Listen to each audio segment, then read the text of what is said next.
Hey everyone, Michael Beresford here from Open Wealth Creation for today's Property Wealth Workout of the Day, our Wealth WOD. I really have to get some more fashionable t-shirts, but one of us can be formal, that's alright.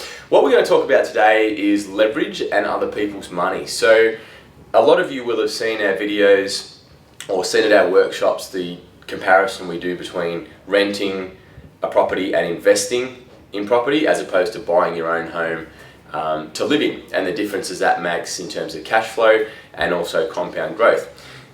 Stemming from that is a really common question around, well, how much deposit should I put in to buy the investment property? Should it be 5%? Should it be 10%? Should it be 20%? Now, the generic answer is whatever you're comfortable with, because the smaller deposit that you put in, if it's less than 20%, then you have to pay a lender's mortgage insurance premium.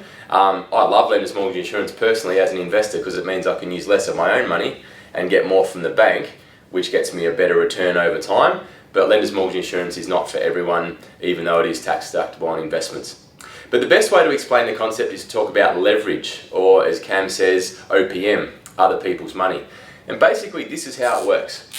And this is why property is the most powerful investment class, because the banks will let us have up to 95% loan to value ratio. So let's say that we're buying a property for 400k, and if you put in a 5% deposit plus costs, then the loan is for 380,000.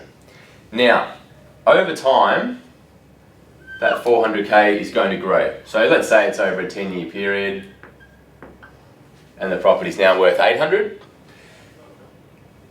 With debt, right, debt doesn't index, as we call it. So what that means is that if you owe the bank 380,000 today and you pay interest only over 10 years, even though the value of money gets less with inflation over time, the bank doesn't turn around in 10 years' time and say, well, now you owe us 600,000 because the value of money's dropped.